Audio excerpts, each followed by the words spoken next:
రాజకీయ పార్టీల ముసుగులో గంజాయికి సంబంధించిన రియల్ దొంగల్ని వదిలేస్తే ఏమవుతుందో ఇప్పుడు అసలు విషయం తెలుస్తుంది. ఎవడి అధికారంలో ఉన్న గంజాయి ఆపేది ఉండదు. గంజాయి చేసేటంటే తప్పుడు పనులు చేసే ముఠాలు రాజకీయ పార్టీలతో సంబంధం కాదు. రాజకీయ పార్టీల పేర్లు వాడుకుంటే వాడుకోవచ్చు, కానీ క్రమంగా రోజు రోజుకి నేను ఎప్పటి నుంచో చెప్తున్నా, మనం రాజకీయాల పేరుతో ఆ దొంగల్ని కాపాడుతాం, ఆలోచించుకోండి అని. ఇప్పుడు గంజాయికి సంబంధించి కీలకమైనటువంటి అంశం స్వయంగా ఈనాడే రాసుకొచ్చింది. పిల్లలని గంజాయికి అలవాటు చేసి చోరీలు చేయిస్తున్న ముఠ, నన్ను గంజాయి మత్తులోకి దిగి దొంగతనాలు చేయిస్తున్నారు, చేయనంటే చంపేస్తాను బెదిరిస్తున్నారు, పోలీసులకు చెప్పిన వాళ్ళు పట్టించుకోవటం లేదని పల్నాడు జిల్లా నరసరావుపేటకు చెందిన ఓ బాలుడు మీడియా ఎదుట వాపోయినటువంటి సంఘటన సంచలనం సృష్టిస్తోంది. పట్టణంలోని వరవకట్టకు చెందినటువంటి ఫారూక్లతో పాటు రాధిక అనే మహిళ తన కుమారుడికి గంజాయి అలవాటు చేశారని, ఆ మత్తులో చోరీలు చేసేలా ప్రేరేపించారని ఆ బాలుడి తల్లి వాపోయింది.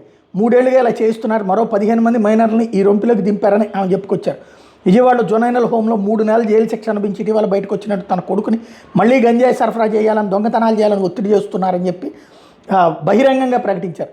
తమను వదిలేయాలని కోరితే చంపుతామని బెదిరిస్తున్నారని బాధితులు చెప్పుకొచ్చారు. షారూక్ల నుంచి